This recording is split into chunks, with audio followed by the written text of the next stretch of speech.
Le 100%, ça c'est la prochaine notion qu'on va travailler. Le 100% correspond à la totalité de quelque chose. Par exemple, le prix régulier d'un objet, le salaire de base de quelqu'un. Comment on calcule le 100%? Pour le calculer, on utilise une proportion, donc un produit croisé, et on attribue 100% au total. Donc, par exemple, au prix régulier. Voici des exemples. Alors, si 60 représente 30% de ce que tu as à la banque, combien d'argent as-tu dans ton compte? Donc, on va d'abord faire une proportion. Donc, 60 est équivalent à 30% de ce que tu as dans ton compte en banque. Ce que tu as dans ton compte en banque, c'est 100%, et on ne sait pas ce montant-là, donc ça va être représenté par X. Maintenant, ce que je vais faire, je vais résoudre cette proportion-là à l'aide d'un produit croisé. C'est donc de dire que je vais faire 60 multiplié par 100 et je vais diviser par 30. Donc, j'utilise ma calculatrice, je pitonne et j'arrive à 200. Ce qui veut donc dire que dans ton compte en banque, tu as 100% de l'argent qui est équivalent à 200 $. Donc, dans ton compte, tu as un montant de 200 $.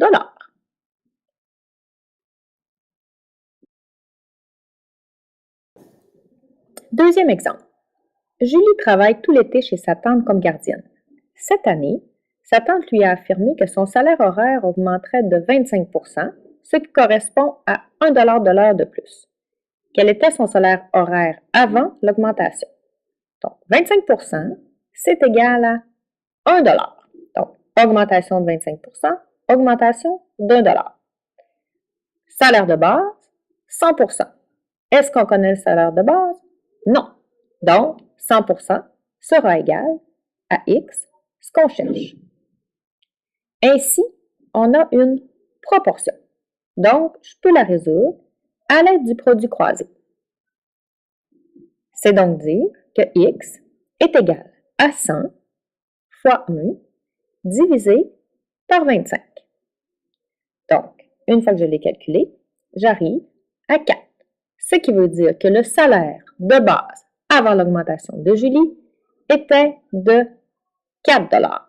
Ça, c'est donc son salaire horaire avant l'augmentation. À l'aide de ça, je peux aller calculer aussi, Julie serait rendue à un salaire de combien? Si elle avait un salaire de 4 $ et je l'ai augmenté de 25%, donc de 1 $, je peux donc dire que son nouveau salaire est de 5 $ de l'heure. J'aurais pu calculer ça tout d'un coup aussi à l'aide d'une proportion, d'une autre proportion. J'aurais donc pu dire quel serait le nouveau salaire de Julie. 100% plus 25%, c'est donc équivalent à 125%. Ça, c'est le salaire final de Julie. Donc, j'aurais pu dire 125%, c'est ce que je cherche, son nouveau salaire. 100%, son salaire de base, qui est de 4 $. Ainsi, je peux calculer, à l'aide du produit croisé, que 4 fois 125 divisé par 100, ceci me donne 5 $. Ainsi, je peux dire que le nouveau salaire de Julie est de 5 $ de l'heure. Soit, elle avait 4 $ auparavant, auquel j'ai ajouté 25%, c'est-à-dire 1 $. Donc, 4 plus 1 égale 5 $ de l'heure. Dernier exemple. Dave est camelot pour un journal local cette année. Il distribue 102 journaux par jour. Si ce nombre de journaux par jour est inférieur de 15% par rapport à l'an dernier, combien passait-il de journaux quotidiennement l'an passé?